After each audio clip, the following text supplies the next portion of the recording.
Welcome to AUSA's Army Matters podcast. This is Family Voices with Patty Barron. It is my honor to have as our guest today Air Force Lieutenant Colonel Ruth Brenner. Dr. Brenner is a board-certified preventive medicine physician. She serves as the Defense Health Agency Deputy Chief of the Immunization Healthcare Division. She received her Bachelor of Arts and Bachelor of Science at the University of Washington, her medical doctorate at the Uniformed Services University of the Health Services, her master's in public health at the Bloomberg School of Public Health, Johns Hopkins University, and she did her preventive medicine residency at Johns Hopkins University. Very impressive, Dr. Brenner. Ms. Ann Morse is a board-certified family nurse practitioner who joined the Defense Health Agency Immunization Healthcare Division staff in March of 2004. She is the DHA IHD provider at the North Atlantic Hub Satellite Office at Naval Medical Center, Portsmouth. She graduated from Old Dominion University with her Bachelor of Science, working over 20 years in Level 1 trauma prior to obtaining her Master's in Science with Family Nurse Practitioner degree in 2002 at Quinnipiac University. Dr. Brenner and Ms. Morse represent the Defense Health Agency Immunization Healthcare Division, formerly known as Military Vaccine Agency Vaccine Healthcare Center Networks. Welcome to the Army Matters podcast, Dr. Brenner and Ms. Morse. Thank you so much for having us. August is National Immunization Awareness Month, so we're really excited for the opportunity to talk about the importance of immunizations, especially this month and during a pandemic. Today's topic, immunizations, is very timely given the times that we live in. Why is it important for military families to keep their immunizations up to date during the COVID-19 pandemic? It's important because we want to keep our military families and communities safe from vaccine-preventable diseases. That's our goal, rain or shine, day in and day out, pandemic or no pandemic. Routine vaccination is one of the many tools we have to prevent illness. Illness leads to increased medical visits and hospitalizations. We want to prevent illness, and at this time during a pandemic, we want to keep people out of the hospital more than ever before. We recommend families follow their local guidance, whether it's stay at home, continued social distancing, or shelter-in-place orders. Keeping our families safe and healthy keeps the military strong and keeps us mission ready. Dr. Brenner, I received this question quite a bit, actually, and it's about the need to immunize our children before schools reopen in the fall. So will my child need immunizations even if schools don't reopen in the fall? That's a great question. It is one we are also receiving frequently, and it is absolutely important for children to receive immunizations. I've heard of schools opening in person, virtual only, a hybrid of those two models, alternating days, half days. There are so many school options out there. Regardless of your child's level of in-person attendance at school, or even if your child is in a homeschool setting, we do recommend that they stay current on their immunizations. Usually we promote a, quote, back-to-school immunization program because many schools require immunizations or annual exams, sports physicals, and such for athletic programs. This year, we probably should rebrand the effort since many children are not going back to school in the traditional sense. It is important for parents to remember that the academic setting is not the only place where children can come in contact with viruses and bacteria that can cause them to get sick. The playground, the grocery store, sports programs, neighborhood pool, these are all examples of exposure locations. Additionally, children need to be protected against vaccine-preventable diseases all year round. Well-child visits typically include age-specific health measures and other preventive services. Vaccinations are one of those preventive services, and they are essential services as part of these routine visits. Children who are not protected by vaccines may be more likely to get diseases like measles and whooping cough. The CDC has a nice publication on their website, cdc.gov/vaccines, that can help guide parents on which vaccines are needed during this outbreak. That's really great information, Dr. Brenner. But I imagine it's also a little bit scary to think about taking your child in for a medical office child visit. Is it safe to do so? That's a good question, and I realize parents are trying to limit their child's exposures, period. So asking whether it's safe to go to the doctor is a great question. If your child's due for a well visit, you can just call the doctor's office and ask what measures they're taking to safely offer visits during a pandemic.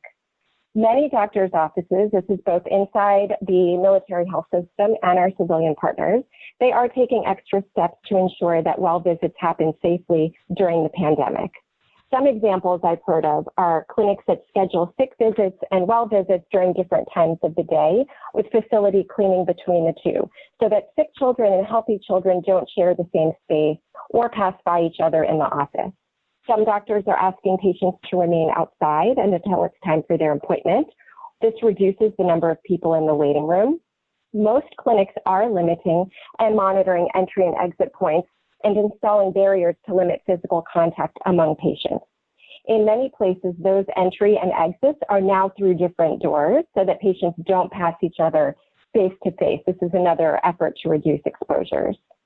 Some clinics are geographically separating the sick children and the healthy children. So this could mean different hallways on the same floor.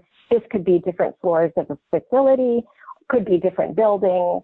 And while some of these seem like drastic measures, this really does underscore the importance of seeing sick children and healthy children and following guidelines for safety during this unprecedented world event.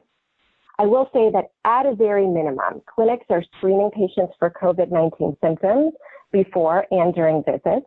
They are ensuring physical distancing, that means 6 feet apart when possible, and requiring cloth face masks for everyone over the age of 2. They're also ensuring adherence to respiratory hygiene, cough etiquette, and hand hygiene. They are routinely cleaning surfaces as well. Are there other ways to get back to school immunizations if you don't want to bring your child in for a medical office visit? Yes. So what we just talked about was a traditional visit, such as an annual well-child exam. The military health system has a unique infrastructure that's different than our civilian counterparts. In many locations, we have standalone immunization clinics where parents can bring their children in for immunizations without ever going to the pediatrician. In some locations, you can just call the pediatrician or their nurse, ask what immunizations your child might be due for, rather than coming into the clinic in person. They'll let you know if your child needs to be seen, perhaps even a virtual visit instead of an in-person visit, or maybe no visit at all, and they just send you straight to the immunization clinic. There are alternatives to the standing immunization clinic as well. So some of our facilities have opened drive-through immunization clinics in the parking lot, and those have been used successfully both under conditions like we have now and also without a pandemic. So we've used that for flu drives and other opportunities. My recommendation is really that families check with their providers to learn about the immunization availability nearby and precautions that are being taken to protect you and your family. The DHA IHC, our organization, has a health.mil page available where you can find information. There's a paper we've posted. It's titled Recommendations for Mass Immunization Events During Pandemic Conditions. And this may be a helpful resource for parents. Thank you, Dr. Brenner. Ms. Morse, why don't we bring you into the conversation and ask you, is the DHA involved with helping to develop a vaccine for COVID? Well, as you're aware, there are multiple agencies across the globe that are working to develop a vaccine for the COVID virus at this time. The Department of Defense has partnered with the CDC, the FDA, National Institute of Health, and many other agencies in support of what's been called Operation Warp Speed. Operation Warp Speed's goal is to provide a vaccine to 300 million individuals by January of 2021. Through what's called the Investigational Review Board approved COVID-19 candidate vaccine phase 3 clinical trial. I know that's a mouthful, but volunteers will be selected based on the study protocol and inclusion criteria being distributed. The Defense Health Agency is not independently developing a vaccine. However, the Immunization Healthcare Division staff and members are actively participating in a variety of working groups with all the leading government agencies I listed above and others to assist in the COVID response, the phase 3 studies that will be going on, and if requested, to provide expertise on diagnostic, therapeutic, and vaccine development. You know, I think we've all learned so much about science over the last 4 or 5 months. About viruses, about how you can contaminate one another, so many different things. And one of the questions that I think might come up with our audience is, won't COVID-19 precautions also protect against vaccine preventable diseases? Not necessarily. COVID-19 precautions such as social distancing, wearing the face mask, frequent hand washing will and can assist in decreasing the incidence and some of the spread of some vaccine-preventable diseases, such as a flu virus. But it's not a guarantee that it'll protect them against them. Children and adults can still become infected. Individuals who have health issues, such as respiratory disease, autoimmune disorders, cancers, and other health problems, may be more susceptible to a viral or bacterial infection. Therefore, we need to protect them by what's called herd immunity. I'll explain that one in a moment. The CDC's Advisory Committee on Immunization Practice has established guidelines for routine vaccinations for both adults and children, along with their catch-up vaccine schedules, and how and when to vaccinate those who are immunocompromised. One of the best ways to protect your child, yourself, or your family from a vaccine-preventable disease is to get vaccinated. And you can incorporate standard COVID precautions such as the mask, hand washing, social distance, etc. Let's say you're either behind on your vaccinations, or you, your child, or a loved one are unable to be vaccinated because you or they are too young, you happen to be pregnant, or you have an immunocompromising disease or take a medication that makes you immunocompromised. For the best protection during a disease outbreak, those around you or your family need to be vaccinated to decrease the risk of exposure. That's what I meant by herd immunity. Herd immunity is the term that we use when a high percentage of the community is immune to a disease through either a vaccination or a prior exposure to that illness, making the spread of that disease from person to person unlikely. A good example of this would be like with last year's measles outbreak. We needed to protect newborn babies, especially if it's yours, with the MMR vaccine. I can't give a newborn baby an MMR vaccine, so you and the others need to be vaccinated to protect your baby. Same concerns goes with pertussis, or what we call whooping cough. Newborns or the very young can't receive their vaccinations until they're old enough. So we give mom a Tdap vaccine while pregnant, so that allows the whooping cough antibodies that she makes to be transferred to the baby when it's born, and others around the newborn, like dad, grandparents, need to make sure theirs is up to date. And that's done every 10 years to be up to date. Remember, vaccines activate the immune system by exposing you to a specific antigen, thereby your body can create the antibodies. 10% of us, our immune systems will result in developing fevers, body aches, site reactions, and other normal expected side effects that we've seen here frequently at the Immunization Healthcare Division. These reactions are not contraindications to further vaccination. So it's important for everyone to keep up to date on their vaccinations and continue the COVID precautions. Oh, I absolutely agree. Vaccinations are so incredibly important. And I tell you, I get my flu shot every single year for exactly that reason. But I think some people are still going to be a little bit worried if their kids should still get immunized if they have been infected with COVID-19. Should they? Well, as we just discussed, and as you stated, keeping up with routine vaccinations is really very, very important. However, current recommendations are to hold routine vaccinations in any individual that has a suspected or a confirmed COVID-19, regardless of the symptoms being shown, until they meet the criteria to discontinue in isolation. Most recommendations are that mild illness is not a contraindication to a vaccine. Vaccinations visit for those individuals with COVID or suspected COVID should be postponed to avoid exposing healthcare providers and other patients to the COVID virus. And more importantly, to avoid exposing you to other viruses that could make you sicker. So if you or your children have a COVID disease itself, the vaccines can be resumed after COVID symptoms have resolved.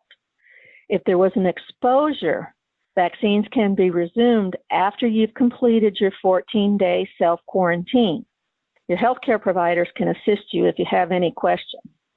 That's a great explanation. What we're trying to do is, one, protect others from getting COVID possibly with you exposing them, or you being exposed to another illness that could actually aggravate your symptoms if you did have COVID. So that makes perfect sense. But Dr. Brenner, why is it important for the flu vaccines to be given during COVID-19 pandemic? So for this upcoming flu season, flu vaccination is going to be very important because it's going to help reduce the overall impact of respiratory diseases on the population and lessen the burden on the healthcare system. The flu vaccine can also provide individual health benefits, including keeping you from getting sick from the flu and reducing severity of the illness if you do get the flu, plus reducing your risk of a flu-associated hospitalization. Let me run through some of the recommendations for the flu vaccine. It's recommended for all people ages 6 months and older. It's particularly important for essential workers. These are pharmacy staff, healthcare personnel, other critical infrastructure workforce members. In addition, people at higher risk for severe illness from COVID-19 infection, those are adults ages 65 and older, nursing home or long-term care facility residents, persons with underlying health conditions, which we've previously mentioned, and certain racial and ethnic minority groups. Additionally, people at high risk for influenza complications, and those would be infants, young children, pregnant women, adults over the age of 65, and those with underlying health conditions. Both flu and COVID-19 are respiratory illnesses, and every effort to eliminate one, or at least decrease its severity, will help us get through this upcoming flu season. Dr. Brenner, I got the flu back in 2010. It was horrid, and I have never skipped getting my flu vaccine since then. It really does help. Will the flu vaccine protect me against COVID-19, though? Unfortunately, no. Receiving the flu vaccine will not protect against COVID-19, but a flu vaccine has other important benefits, like we mentioned. Flu vaccines have been shown to reduce the risk of illness, hospitalization, and death from influenza infection. Getting the flu vaccine this season is more important than ever, not only to reduce your risk of flu, but also to help conserve potentially scarce healthcare resources. The influenza vaccine will only provide protection against the influenza virus or lessen the severity of the symptoms if you are infected. It will not protect you against COVID-19. Okay, well, let's get down to the brass tacks. When will the flu shot be available at my MTF, and do I need to go to the MTF to get my flu shot? So we'll receive about half of the annual Department of Defense influenza vaccine order in early October. Most of that will go to locations where alternative access is not available. For example, our overseas locations, you mentioned your family overseas, so they will be part of that first round vaccine availability. Also, ships afloat, those are folks who obviously can't get to your local MTF or clinic, CVS and such for vaccination. And no, you don't need to go to your military treatment facility to get your flu shot. While many beneficiaries choose to participate in flu drives at their MTF and other vaccination events, influenza vaccination is a covered TRICARE benefit. The TRICARE.mil website has information on no-cost options and copay options for our beneficiaries. Terrific. And where can I call or who can I contact if I or someone has questions or concerns on immunizations? And can healthcare providers, staff, or beneficiaries call? So you know how it is with soldiers and service members. They don't always have time, but can others call for you? The Defense Health Agency's Immunization Healthcare Division has a worldwide support center line at 877-438-8222. You select option 1, and anyone can call that number, whether you're a provider, staff members such as the RNs or the corpsmen or along that line. The patient can call, their spouses, any beneficiary. We work with any service, so you don't have to be active duty. You can be a vet, you can be a reservist, you can be a retiree. We answer 100% of the calls 24 hours a day, 7 days a week, whether you're here in the United States or you're overseas. So we'll answer anywhere. We have licensed healthcare providers on call at all times, our RNs and nurse practitioners, and if they can't answer the question, then we have access to one of our physicians who can help answer any parent's question, the patient, or the provider's inquiries. And we can do it with the patient and the provider there in the office at the same time. The only time we don't answer a call right away is if we happen to be on another line with another caller. Then we'll write down that number and we'll call you right back once we're cleared from the prior call. I do want to point out that this is a different line from the TRICARE Ask a Nurse line. As one of the providers for this 24/7 support line call, I've answered a multitude of questions on concerns from a variety of topics for all vaccinations. And they can be anything from what's a normal side effect, can I get a vaccine or not because I had a reaction or I think I'm allergic to it. I've had providers call asking for assistance on the treatment of certain vaccines, such as with the smallpox and with heart issues, cardiac issues. We've had people call with large red sore arms after a site reaction, which can be perfectly normal. We have policy, schedule questions. What I really enjoy is helping guide those nervous parents in the middle of the night when they call because their little ones got their 2, 4, 6-month-old vaccines or even their 1-year-old, and now they have a fever and they've forgotten how much Tylenol or Motrin to give. And they just need that guidance to say, hey, are you listening to me? Am I doing this right? And we can just really give that parent the support they need, that they're doing everything correct for their kids. We'll even call them back the next day to make sure everything is okay. If you don't want to call, but you want to email us a question, we do have an email at dodvaccines@mail.mil, or you can find us on our website at www.health.mil/vaccines. And again, the support center line is 877-438-8222 and select option 1. And any provider will be happy to answer any question anybody has at any time of the day. I would say that this is probably one of the most important podcasts that we've done because every bit of information that you have provided us is important and it applies to all of us, really. And I'm just so grateful that you were able to be on with us. We've covered so much information, and unfortunately, we are running out of time. But as we conclude our podcast today, do you have any final remarks for our listeners, Dr. Brenner? We truly appreciate every opportunity we're given to reach out to our military family, and we really want to stress the importance of staying healthy and safe in this unprecedented time. Hopefully, your Association of the United States Army listeners have found this information helpful. Again, we stand by to answer your questions over the phone, email, or on social media. Thank you so much, Dr. Brenner and Ms. Morse. You've been just amazing guests, and we can't thank you enough. To all our listeners, thanks for joining us. Be sure to subscribe to the Army Matters podcast on iTunes and everywhere podcasts are found. Join us next Monday with a brand new episode of Army Matters with Army Real Talk.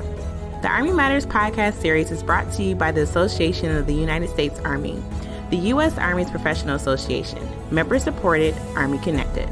Visit us at AUSA.org for more information or to become a member. Your membership helps AUSA continue to carry out its mission to educate, inform, and connect with the total Army, our industry partners, and our supporters of a strong national defense. For questions or to provide topic recommendations, email us at podcast@ausa.org. Have a great Army Day. Hua.